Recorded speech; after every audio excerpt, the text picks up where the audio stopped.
Hey, everyone. Happy Thanksgiving. I hope that you're listening in from the comfort of a safe home. And for those of you who may not be and you're just listening for inspiration, I honor you. I honor you for joining into this energy and getting inspired because 2018, you can make it something different. This episode of Owning Her Health, episode 32, is hopefully going to inspire you to do just that. The featured goddess, Beth Learn, is a friend of mine from the west coast of America. She's up in wonderful, beautiful Washington State. She's a fellow women's health professional and Mama Guru, natural loving. I see Beth and her platform, her company Fit2B, and that's FIT number 2, letter B. Just a wonderful display of exactly what I'm talking about in terms of the work I do with mentoring women, of saying, hey, let's find your purpose. Let's see the life that you're in, what you've chose. Let's honor it. Let's not worry about, is this a mistake or whatever. Let's see what you've chose. Let's turn those passions of family and core values and combine it with what you know, with your wisdom from your life so far. And what she did is she did that. She is like a homestead loving spirit, a mom of a 12-year-old girl and a 9-year-old boy, who is now empowering women through her company, Fit2B. And that blossomed basically out of a conversation she had, feeling a little broken, feeling a little postpartum-y, and someone nicely, who ended up being her partner in her company, who is a conscious male, by the way, not another female, just kind of said to her, hey, what would you do? What would you do if sky was the limit, you didn't have fear, and you could, basically bring yourself to the forefront, make your story out there and significant. And she just off the cuff said, hey, I would basically take all my years of teaching these fitness classes and exercise classes and my love of, having children and just looking at my changing body and my changing life, my changing priorities, and start an online fitness show. And that's what I would do. I wouldn't shame women in it. I would actually honor her and loving and embracing the body she's in, helping her restore the core and connect with her pelvic floor and connect the floor with the core and the rest of her body and her empowerment through that. And here we are, 2017 going into 2018, and Beth has a beautiful community teaching 45 countries worldwide. Basically teaching classes from her living room. I mean, how awesome is that? It's like, was my dream. I mean, I downsized and I went on a similar heroine's journey to figure out, how do I work into my life right now? And here Beth is this wonderful example of doing that in the fitness community. I mean, I speak to licensed healthcare providers who have a background in fitness and health and wellness, and they can't figure out how to get this all done. And here's Beth, like 2 kids, postpartum. All it took, which is so important in the conversation, is someone believing in her and her believing in herself.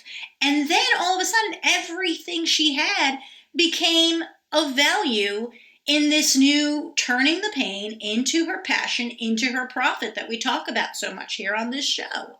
So now where that's gotten her is into her showing herself to the next generation through, again, her daughter growing up. She has a 12-year-old daughter, and her having these conversations. And one thing I love about Beth's platform is that she's staying true to herself. And that's a more conservative side of how to work it in the fitness industry.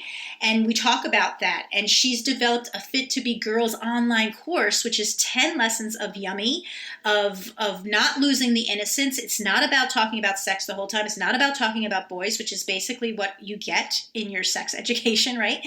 It is talking about her, the young maiden fire, developing from the child, that kind of ambiguous child, which is actually a blessing in disguise, because you're free to sort of play within your masculine and feminine. But then puberty hits, and we're sort of boxed into this certain role of our body. And she's so beautifully developed a program. So make sure you go on the show notes, click on that, because rumor has it, a little birdie told me that this holiday season there might be some deals or something with getting this into your home, into your family's conversation.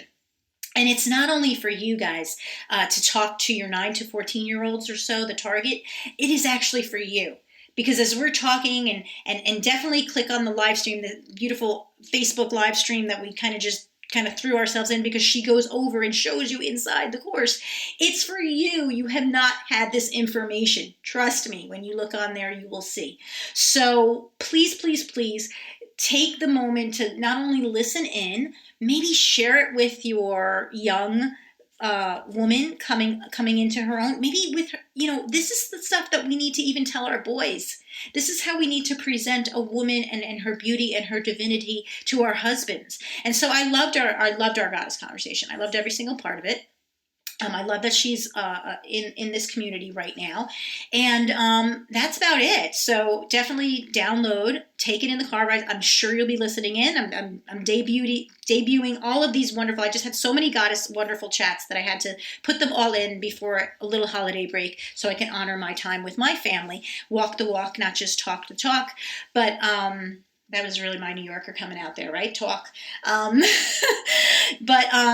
so definitely thank you. And I have so much gratitude for not only the goddesses that I've had this year, because we're starting to close shop on 2017 Owning Her Health episodes, but also the opportunity to grow this into this bigger Goddess Wisdom Mastermind, really. And so please do go on to my iTunes, Owning Her Health. Leave me a comment there, because, that's how I get, if you can subscribe, if you are enjoying these, if you could share with your sisters, that's the feminine vibe. That's the abundant mentality. That's how we get things done as women. We ask our sisters to help us rise, and we rise together. And this chat is definitely an example of how that can go when you find people that believe in you and you start believing in yourself, and that's what I want to be bringing to the community. So if you could be of any help, definitely subscribe, definitely share this episode with anyone you know that could use it.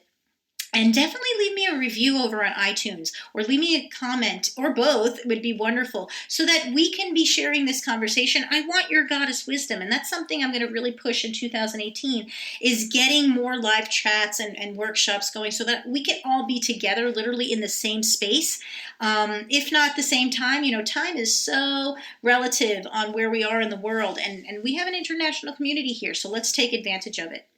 This episode is also sponsored by Mind Body Brand Academy. The 2.0 version, mindbodybrandacademy.com, is going to launch you in a network. So taking the goodness and yumminess of a year or so of learning from of many mastermind goddesses who will be your mentors actually in this online community now. We've expanded it to delve into that personal development with structured modules, guest master classes, basically bringing you into not only your purpose.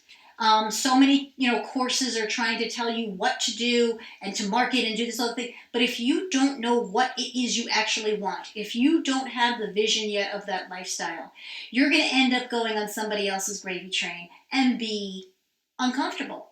I mean, you're basically probably in there now if you're even interested in what I'm talking about and being part of this. So we take you in 8 weeks into a structured move from your purpose into making that and your passion, analyzing that, moving that into a platform, a personal brand and a platform, which can then become a product or a practice or anything to market and make you a profit. So we are definitely taking that analysis paralysis, moving it into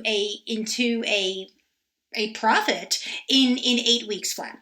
You have lifetime access, so if that scares you, please do still look on the link, download your BizBliss survey, and take advantage of the fact that for a couple more days, right after basically this is launched, it's only going to be about 48 hours after this is launched, this episode, that you're going to still be able to take advantage of a huge, huge $200 discount. But it's on the thank you of that BizBliss survey. So make sure that you go and grab that. All right, guys, let's get into this episode. It is awesome. Episode 32 is coming your way right now. Welcome to this episode of Owning Her Health with your host, Dr. Lisa Holland, PT. Join Lisa as she starts the conversation on what it really takes to become a healthy, wealthy, and whole CEO of your life. Listen in to real talk by real lady leaders in all walks of life as they open up on personal health stories, wealth, career, and feminine abundant living. Learn how to grow by owning your body, expanding your mind, and aligning your soul with the purpose only you can pursue in this world. Happiness begins with owning her health right now. Welcome to another episode of Owning Her Health. I have a wonderful, wonderful colleague of mine, a wonderful goddess energy here, Beth Learn. Beth Learn is over across the country from me. She is over in the, are you Washington State? I am. Yeah, Washington State. I know she's had to deal with the fires and everything else going on over there. And I know she has some health things she's working around and a launch of a wonderful program, a girls course for kind of targeting ages 9 through 14. So I'll have her kind of introduce herself and tell us what she's doing, because she has a whole bunch of wonderful stuff doing for women in her community, and really ideas that I think other women's health leaders could really build upon with their populations, and just women peer-to-peer. You know, those of you who listen to me, I'm totally into gathering your own tribe, getting your peer support, getting that trust back within yourself, with your sisters. It doesn't, and then bringing that and connecting that into the healthcare model. So Beth, thank you so much for being on Owning Her Health. How are you today? And give us all an idea of who you are. Let us know your company and what you're doing nowadays. Well, thank you for having me. I do live in the Pacific Northwest in rural Southwest Washington State. And it was about 30 minutes north of Portland, Oregon, which might be a more familiar landmark for people. We were very, very close, have a lot of family and friends that were really close to those wildfires. So yes, that is a recent thing. It's really sad to see how the Columbia Gorge was affected. Lots of trails I was just on were decimated by that fire. It's really, really sad. As far as my activity in the community, I teach a weekly class right now for the moms at my church. I do a volunteer free yoga Pilates blend type class, and I really enjoy that. I could do that 24/7. Nothing makes me happier than connecting women with their cores and watching those lights go off, and especially as they connect to their pelvic floor and realize, oh, I do have control, and I don't have to live in pads for the rest of my life. So as you can tell, I'm pretty passionate about cores and strength. And I feel like my life mission is empowering women to understand that they're not designed to fall apart. Whether you believe in evolution or creation, that'd be a terrible design. You would not be able to keep having kids. It wouldn't work no matter. So, just reminding women that they are amazing and strong and beautiful in their own skin, just the way they are. But hey, let's get a little stronger. Let's remind ourselves that we're not meant to fall to bits, and we can walk tall, and we can be confident, and we should be able to carry our kids if possible, right? So mine are getting pretty big. I have a 12-year-old girl and a 9-year-old boy. I launched Fit2B when my son was just over 2. I was still nursing him and still carrying some baby weight, but I had a good friend say, hey, what would you do if you knew you couldn't fail? And I was like, whatever, that's a meme on Facebook. Don't talk to me. And he said, no, I'm serious. I'm doing some entrepreneurial work, and I'm kind of looking for somebody to kind of get behind. And I said, well, I would launch an online fitness site for moms, and I would wear regular clothes, and I would not yell at them, and I would not show my cleavage and my butt crack. And I would just be real with them and lead workouts that they could do anytime, anywhere while their kids are napping, or at 4 a.m. if they have to. And he goes, oh, well, we could do that. And within 3 months we were filming, and then we launched in October of 2010. But as I talked to all these women in my forum, and we have members now, he just told me yesterday we're now in 45 countries worldwide. Wow. So that's really exciting. But I kept hearing, I just want to teach this to my daughters. I don't know when the right time is to talk to her about her pelvic floor. And oh my goodness, how do I explain tampons? And I really want my daughter to have this information, but I don't have the words. And Beth, you're so good with the words. And I'm like, no, look, I'm just going to stick to women. I'm not doing girls. And that was a couple years ago when my daughter was 10. And as she has matured, she's now passed me up. They do that. We met at the Women in Women's Health Summit in New York. That was where we connected. And it was Dr. Julie Granger's talk on the young female athlete that I remember thinking, okay, people keep asking me for this girls course. If I can get her to be a part of it, I will do it. And so at the cocktail hour they had that night, I went straight to her and I was like, okay, here's the deal. I love that though. Yeah.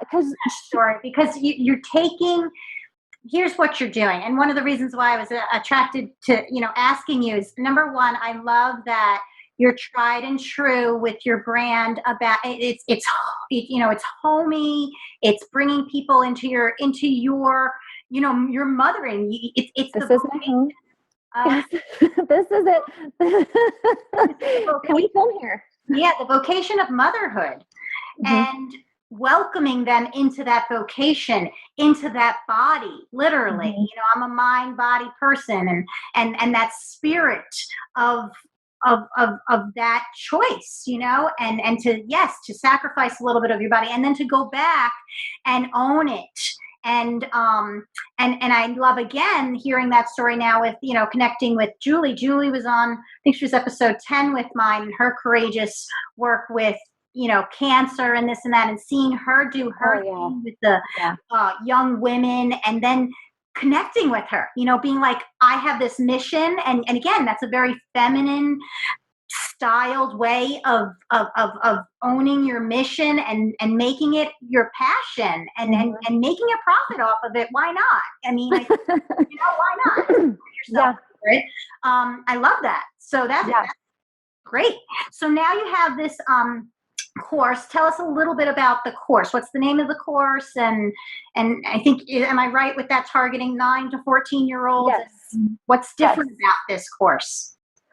So, as I was saying, my daughter, she starts getting older and she's asking me all these things, and I'm getting more and more questions from my clients as I've built trust with them. And once I connect with Julie, and she was my linchpin, I knew I could do it. I knew I could pull this together. We've pulled together other courses. We call it the Fit2B Girls course. And it is radically different, just like everything else that Fit2B does.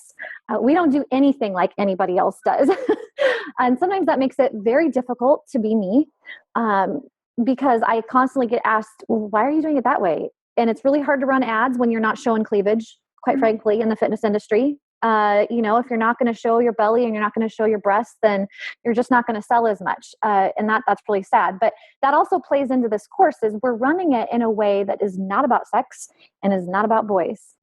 And that's been a challenge, because a lot of what's out there and what people expect for female body education for these ages is, well, they might have sex, so let's teach them about sex. And boys have thoughts about them, so we need to make sure they're dressing so boys don't have thoughts about them. And I look at my daughter and I don't want that for her. She's nowhere close to that. She's 12 and I'm telling you, your kids as a mom, right? She's just not there yet. I am not ready to have her go through any type of education where they're covering all the different ways to have sex and how to use condoms, because that's too many M&Ms. That's the whole bag of M&Ms. And she's ready for a small handful of M&Ms. And so this course does that. And it really focuses on the girl and saying, here's why you take care of yourself. You do it for you. You don't do it because of what boys think. We don't even talk about them. There's really one paragraph about boys in this entire 10-lesson course right now. And it is just to say, hey, you're different than boys, because you are. If you identify as a female and you have female body parts, they are really different than a boy's. And we have different hormones. We have different shaped muscle cells. And so I just kind of highlight really quickly some of those differences. But that's it. And it's just in terms of reproduction, we talk about the organs, but we talk about all the things they do for us beyond sex, because a lot of women don't even know. And I'm hearing from moms saying, I didn't know my uterus released hormones that had to do with my overall body health. What? Right. Why did I never get told? That's the big question. Yeah. The big question, right? Yeah. And it's huge for in terms of them when it comes down to a doctor pushing them into a hysterectomy. You know, do your research on hysterectomy, ladies. It's freaky. That the uterus, we need it. And we also talk about the clitoris. A lot of sex education courses don't include the clitoris.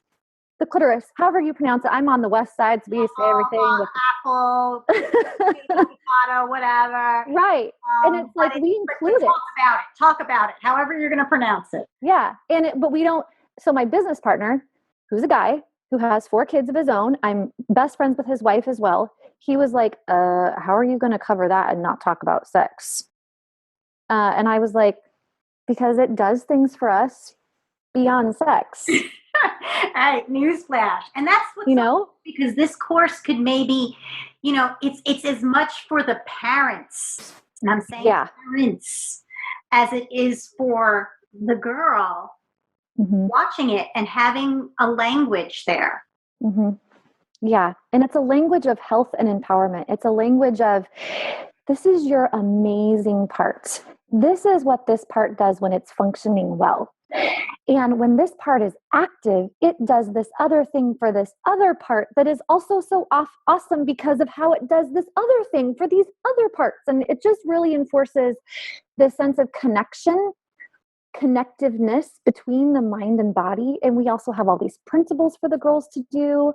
There's quite a few homeschooling families that are really latching onto it because they have been searching and searching and searching for education for their kids that they can do online. And it's lacking. Everything's either all about sex, or it's too technical, or there's not enough hands-on, or it's all about boys and what boys think. And there's just so much frustration out there. And it's just been so fun to put it together. So fun. Amazing. It sounds amazing. And we'll definitely put, the links to her website, and we'll mention that, where to get everything, and the fact that this is, I see that you've made it very accessible to many people. So, not only being virtual, but the price is right and the information is thorough, and you're talking a lot of big things that, again, I think this can inform some, I'm going to be sadly saying it, but many healthcare providers. Oh, I just did a question over on a physical therapy page by one of my male colleagues, very obsessed with mobilizing and soft tissue mobilizations and things like that. And he was like, oh, I wasn't aware that. He was like, saying it sarcastically, like, oh, physical therapists are taking care of reproductive health now. And I was like, well, let me open you to the world of women's health physical therapy, and the fact that there's a whole new world. And I think sometimes we assume, the physicians or the midwives or whoever knows so much more than even us that we might not even ask questions. So a course like yours that is talking to me, as a mom, as a woman, as, just everything, I think is so valuable. So thank you, Beth, for being that unicorn that you are. And out there. Because it is a conversation that needs to happen, and it's a girl's circle, it's a woman's circle. It's bringing that back, and your community is that. So, tell me now. I know your background is you've mentioned very traditional and things like that. How has that played into this, or how has that conversation worked into? Did you ever think you're going to be doing what you're doing now? And the conversations you were having now, and where do I even begin? Yes, I do come from a very traditional home. My parents have been married for 54 years. My daddy was an elder in the church. My mama was a stay-at-home mama. Didn't go back to work until I was in high school. Church every Sunday or twice on Sunday and once on Wednesday. I mean, that's the environment I grew up in.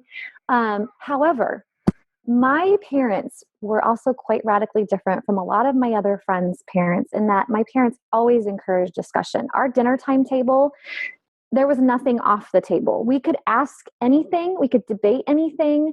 My dad was just as quick to open up the Bible as he was to point out Quran stuff. And just a very learned parents, very highly educated that encouraged me to educate myself. My very first books I picked up though, were at the Goodwill. My mom always shopped at the Goodwill because we didn't have a lot of money. And so I would go get lost in the book section. Mm-hmm. And she didn't censor what I read. Sometimes I'm like, kind of wish she had. but I didn't want to know. I was drawn to anatomy books from a very early age. And my early recollections of early reading are of books on pregnancy and asking my mom a jillion questions about the female body and how it works. And, well, why doesn't it have that part? And, well, what's this part about? And, well, what's this? And she was always patient with me.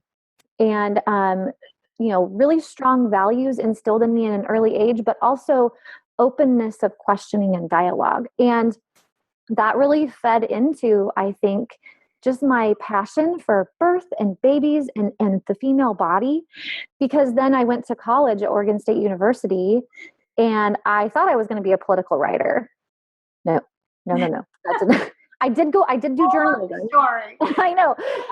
But I got certified to teach group fitness when I was 18 because I took a step class in high school that I loved. I showed up in a dress to the first step class because I had no idea what to expect. Okay. Literally did step in a dress my very first time.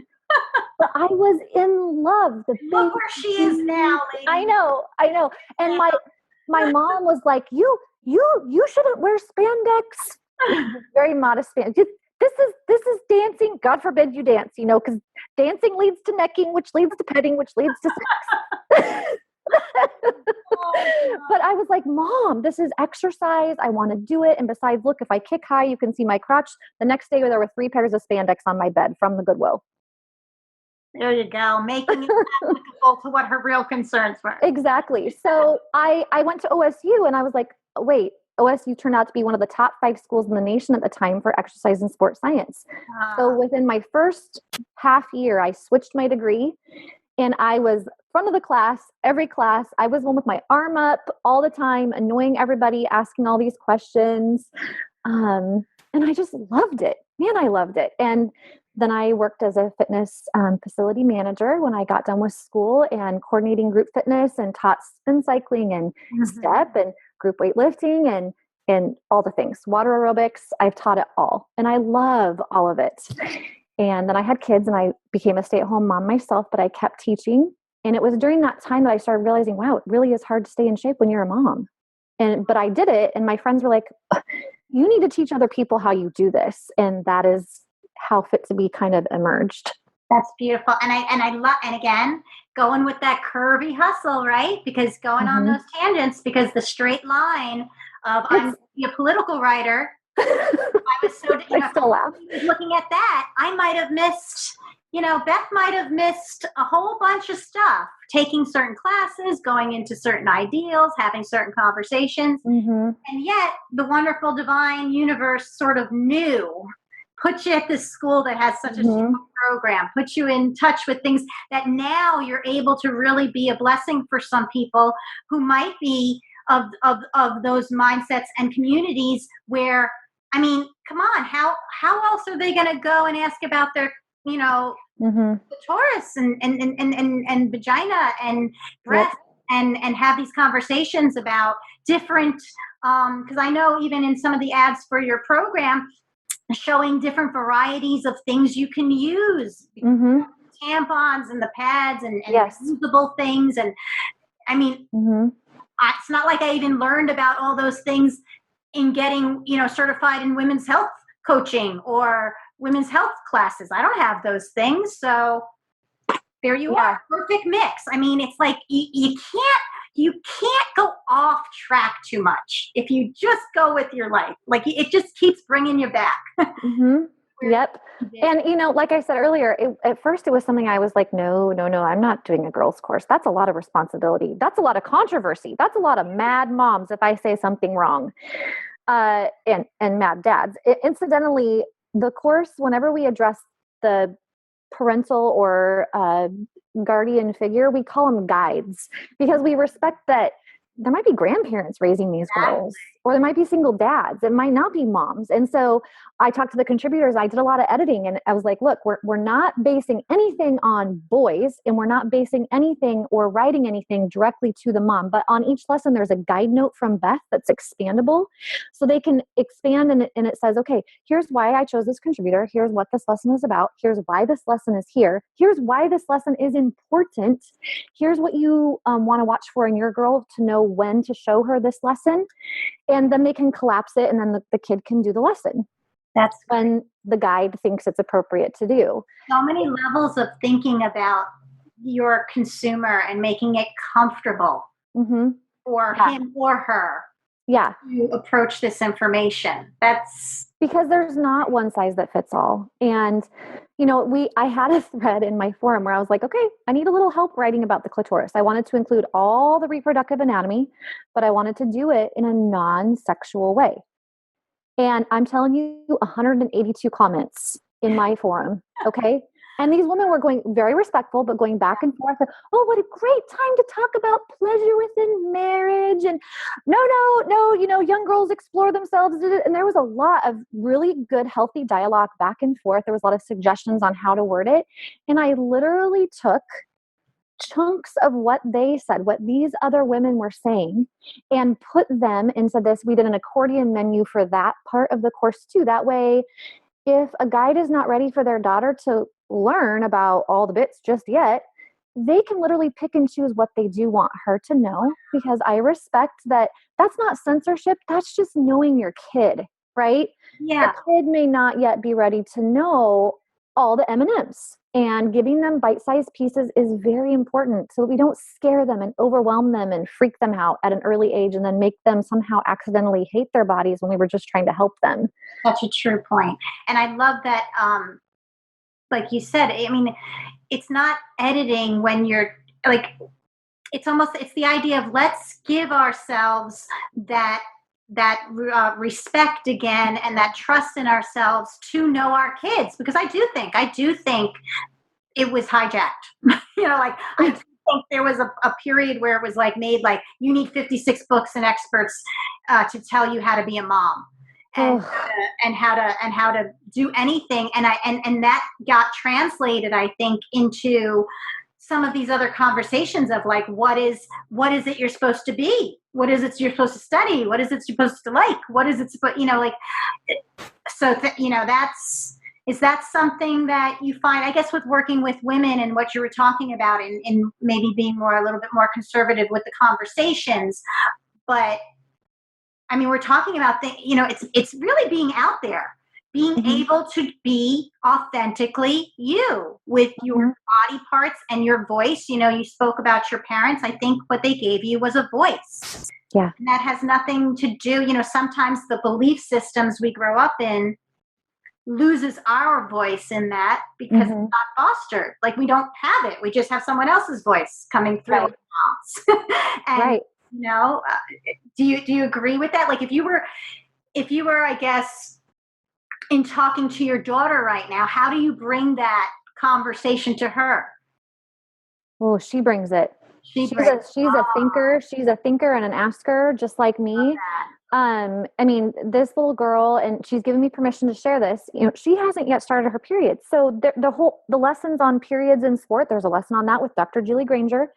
You know, but then there's a lesson on period products. And I asked her, I said, will you share this? She goes, yeah. And Mom, can we make sure that we talk about this? Because I think a lot of girls don't know about this. And I could not have been more proud of her in that moment. But in the video where we go through all the period products, no bias. All right.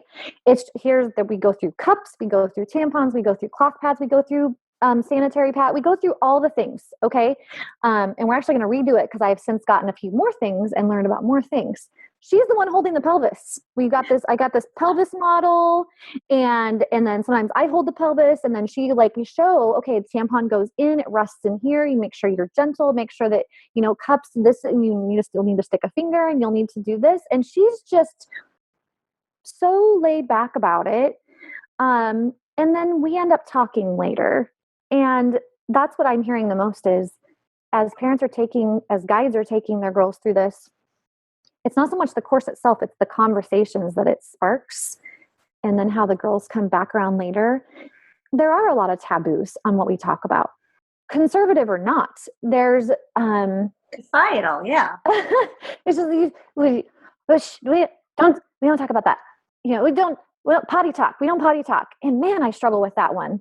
Or like what? Just a little. I mean, what's the first thing you hear when you're going to wear that first skirt to school?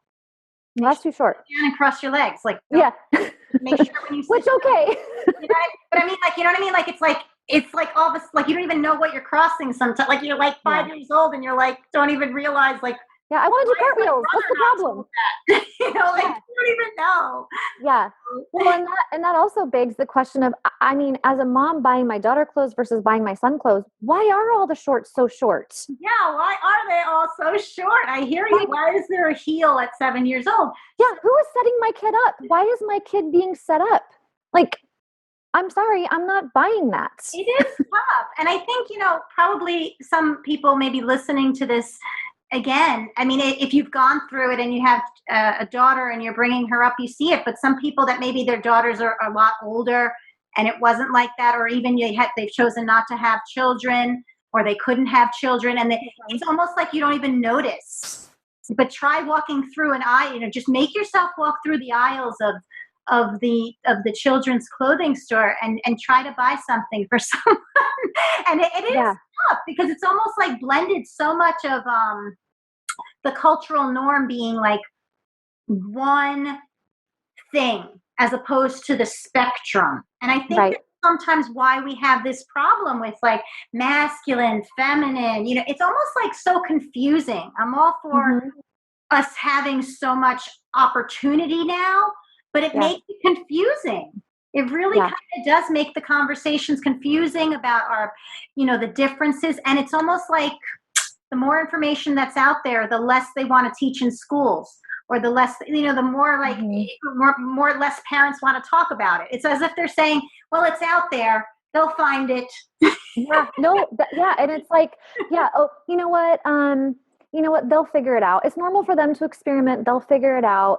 They'll make their own way. And I'm going, well, hold on. Yeah. Okay. But we're still responsible for them. We really are. And I feel that burden. And to me, it's not a burden of censorship, not a burden of sheltering, but my daughter does still have a ton of innocence. And I don't want to destroy that any sooner than I have to. She doesn't need to learn all the words just yet. Her body, yes, I want her to know as much as she can about her body. But does she need to know about every war right now? Does she need to know about all the ways she could be molested just yet?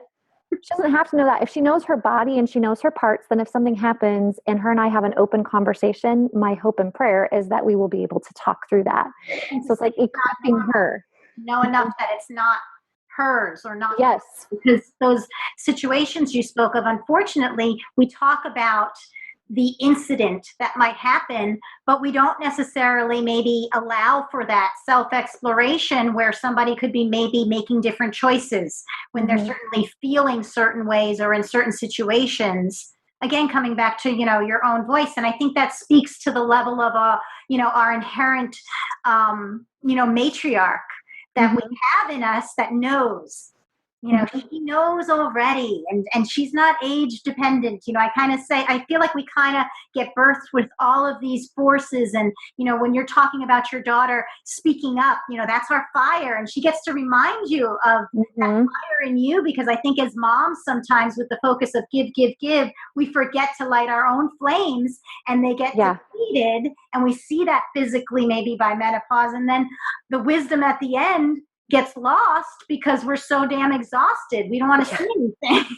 Yeah. Oh, and that is something that, so many of my clients are just exhausted. And I think that plays into their desperate desire for help. Like, I need help. I need somebody else to spell out, how do I move right now? I don't even know how to move. I don't know where to begin. I know I can put myself back together, but I don't even know. We've lost that knowledge. I know it used to be part of our culture of womanhood.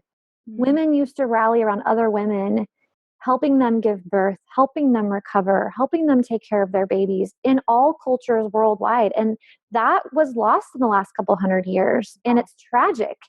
And now they're also like, I want to change this for my daughter, but I don't know how. And I'm not sure I know how, but I just did it. If that makes any sense. Right. You don't know. You don't know. You got to just do, and then you'll figure it out. That's, it's putting one foot in front of the other. People come and they say, how did you do this? How did you build this? One day at a time, one choice at a time. Every day I do something. Every day I just do one thing, whether it's writing a little something. Maybe I do 10 things, because often that one thing spirals and becomes bigger and I get more ideas. I get the creative juices flowing. There are some days I don't do anything. I've been dealing with a neck injury. I'm doing a lot better right now. I'm going to be having surgery next week. And so I am already looking ahead at that resting time and protecting that resting time, and knowing I'm probably going to have a lot of creative ideas during that time. And that's another thing. It's like, go with the flow. And again, that is something without having maybe enough models of that. If you're only told to do it the way of the patriarchy or what the model was, which was very masculinized in my experience of looking at things. I mean, we're still fighting for that, whatever CEO title to be equal. But if you only see that, like I always say, I don't think men necessarily, all of them, are against certain things. I just think if you don't see it in your mother, you don't see it in your wife, you don't see it in society, what that thing is that people are asking for. And if women don't own it, to then be able to reflect it and show their men, show other women, show their daughter, their sons and their daughters, we're just not communicating. No, we're not. And I do think having a boy, and I am also married to a very manly man. He's hunting right now in Montana. And he's the red beard, and he's awesome. He is so supportive. I don't really give him a choice, though. I do my thing. I don't ask his permission, and my mom would discuss things with my dad, and she didn't work, so there was a budget, but she had her money that she could, and she spent it how she wanted to. And I would watch her dig in her heels if he ever questioned how she spent her money back then. $500 to feed and clothe 6 people every month. Okay. Clothes, food, all the extras. You know how to be a CFO. I mean, so many women don't realize you're learning when you're, when you decide the vocation of motherhood, you are very much a more. Yeah. And so, and I have some friends who, they complain that their husbands domineer them, but then they feed into that by constantly asking and constantly second guessing themselves. And I just don't know. And I need a support. And I just the other day told a friend who's dealing with a massive birth injury, who really needs to sue her doctor. I don't need to give any more info than that. Yeah. That she needs to talk to a lawyer, and she's like, I just really need the support of my husband, and he's just not sure we should do it. And I was like, I was speechless. I stuttered for a full minute. And it's a safety thing, though, right? It's like I think one of the negatives of losing that sort of sister to sister support you were speaking of is that, right? The courage and conviction to own my own body and the fight for it. I'm making over it. It's just losing that confidence. And even as, I've had those periods where I'm not good at something and I'll like turn to my husband. Yeah. I don't know why I'm assuming he's better at it. I've been in error many times. Well, better or just really helpful. Yeah, I think like you're saying, like you have to pick the right partners. Like this goes back to, again, owning yourself enough as a young woman to make the decisions of who you are going to go on this life's journey with. because maybe you do want that person that, if you do that for whatever reason, reverts it back to you and says, well, I don't know, babe, what do you think? You know, what, because you need that. You need you need the flow both ways. Right. That's why I think it's it's about finding that mix. You know, no person, no woman is all the feminine. No man is all the masculine. Yeah, but no.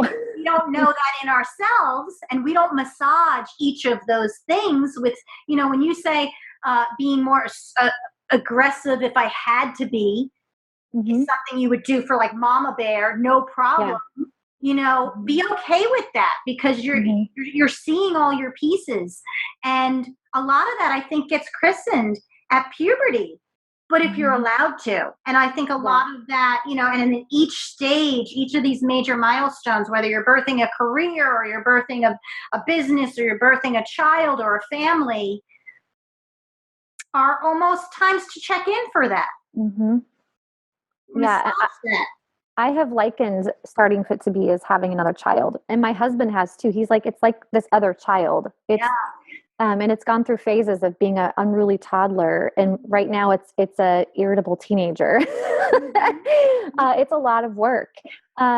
With having a boy and a girl, what you're saying about this puberty time to reinforce her power as a young woman. It's my son is very, very alpha. So is my daughter. And they go head to head. And I do a lot of double talk. And it's really fascinating to hear. I listen to myself because I'm like, son, you can't talk to a girl that way. I try to actually generalize with both of them. Right. You can't talk to a girl that way. She can make up her own mind. You don't get to yell at her because she doesn't want to play Legos with you. That's her choice. And I'm hoping, like, please let this cross over one day. and then, but with Petra, I'm like, hey, honey, you promised him you would play Legos. You don't get to mess with his head that way. When you say something and you be able to follow through, you are allowed to say no. You are allowed to change your mind, but you still need to think through what you're saying to boys, because they are very single-minded. And if you tell them yes, they're going to think yes for the next 5 years. So be careful with your yes, because it really, really matters. And it's like, because I am very aware of this, my son came out of me roaring, and he has not stopped. He is a classic boy. He is. Yeah, it's like the textbook. He really does think that I should wait on him hand and foot, even though I have never done that. And just this morning, I was like, what? No, I am not your maid. Get up and get it yourself. When have I ever? Right. And he's like, but it's to the, you know, if you look at the science on epigenetics and cultures and and again, going back to that energy of like it stuff in our cells, you know, there are tangents that, and denying that, like working that out, part of living is working that out, you know, the stuff maybe that doesn't work anymore. Well, and going back to what you said too about like we're not all male or female. A lot of females don't realize, a lot of women don't realize we have testosterone hormone. Right. And when that gets out of whack, we do get more aggressive. We get acne. I mean, then there's women who take testosterone to bulk up when they're in bodybuilding competitions. And that's why hormone therapy plays a role in gender switches and all that. It really does affect our bodies. And we're not 100% just estrogen. We have a bunch of other ones, not just estrogen and testosterone happening. And as an aside too, my husband has never bossed me. He is the greatest. I mean, seriously, he should write a book on how to be an awesome partner, because so I'm looking at my son going, where on earth did you get this from? Because he's not learning it from his dad. He might actually be learning it from me. Right, he's modeling the masculine in his mom. Maybe. And really making a go of it with his testosterone. So Maybe I've empowered him too. But I could swear, like, the kid was born that way. Like, if he was hungry, I had one too. I had one that was moving all around. I saw him on his 9-week ultrasound with these little arms, like this grain of rice with these. And I said, oh my God, this guy, and he hasn't stopped since. So I feel you. But one thing I do, I know we're kind of coming to the end. I want to make sure that, we talk about two things. Number one, finishing that conversation about you're saying like having the boy and the girl really is a blessing because you're able to really appreciate, like you said, that double talk and the communication, your own words. There's in yogic philosophy, there's like a Devi or a goddess of speech. And it's that like listening to those words and the power she has, and her power is to slay or to, create this whole wonderful community through that one, the word. And the Bible says that, right? It does. The tongue has the power of life and death. Yep, exactly. And it's the same concept, no matter which way. We need to be mindful of our words. Truth is truth. But that's one thing. But I want to make sure that everybody knows, where can we find you, Beth? Where's the best way to connect with you, especially if we're wanting this program or if we're just listening to you and saying, oh my gosh, that woman is talking my talk. Well, you can find me on fit2b.com, no E, FIT, the number 2, the letter B, or fit2b.us. We were too poor when we started to get the .com, so we started with the .us. And for a long time, we were known as Fit2B Us, which I think is kind of great. Yeah. And we have a lot of e-courses. I'm a prolific writer. Sometimes I wish I could shut it off for a while. I'm on Facebook under Fit2B Tummy Safe Fitness, and that just speaks to how we have over 200 workouts that we provide to our members, aside from our e-courses, and they're all pelvic floor and diastases aware, because every woman who's postpartum is dealing with pelvic floor and diastases on some level at some point. And once she's dealt with those things, even if she rehabs them, she's going to always need to be mindful of those areas in her body. So I just bring in kind of a different style of cueing, but we still work really hard. And also Instagram, Fit2B Studio, and Twitter, Fit2B. So I'm kind of everywhere. With that Fit2B. So just remember IT number 2 with the B. Yes, here's my mug. It's probably backwards. So definitely check Beth out. Beth, this was such a great conversation, and I could just talk forever, which is probably why I have a podcast, because I just want to talk. I want to keep the conversations going with just all these wonderful, amazing women who have, again, flipped their pain, made it their passion, and are making it work, and are through their story. That's one of the most deepest spiritual studies, no matter where you're reading spirit from. It's that struggle, and that personal story is not to be hidden. It's to be shown. And no matter, and your work is to kind of find a way to communicate it. And I think you're doing that really great. So I thank you so much for being on here. Any last words of wisdom, I guess, or even thinking about yourself with how you've learned? Let's say if we were 10 years in the future and we were talking to Beth, what would be some of those words you would hope that level of Beth, that woman there, could be able to tell you? Oh, that's such a good question. What's running through my mind right now that I want to last through my whole life and my whole career is that brokenness can be beautiful. And that, like you said, spirit is spirit and truth is truth. That the divine never wastes a hurt. That what maybe was intended for evil can be used for good. And we can flip anything. It's all about perspective, and it's all about choosing. Choosing how we see ourselves, how we see others, and waking up each day and doing that one thing that's going to bless and benefit your business, your body, your family, your community, your world. There you go. That sounds beautifully of having it all.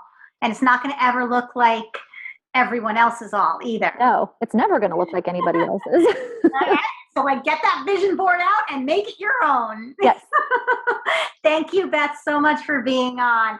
Everyone, thank you so much for being here for another great episode of Owning Her Health. Great because we get women together, just conversing, bringing their smarts, bringing their talents, bringing their unicorn, bringing themselves, their pain and everything else. I really, truly appreciate everyone who shares in these. If this is anything that feels like, something one of your sisters needs, please share it and let her know that it's out there. Thanks so much, guys. Have a great one.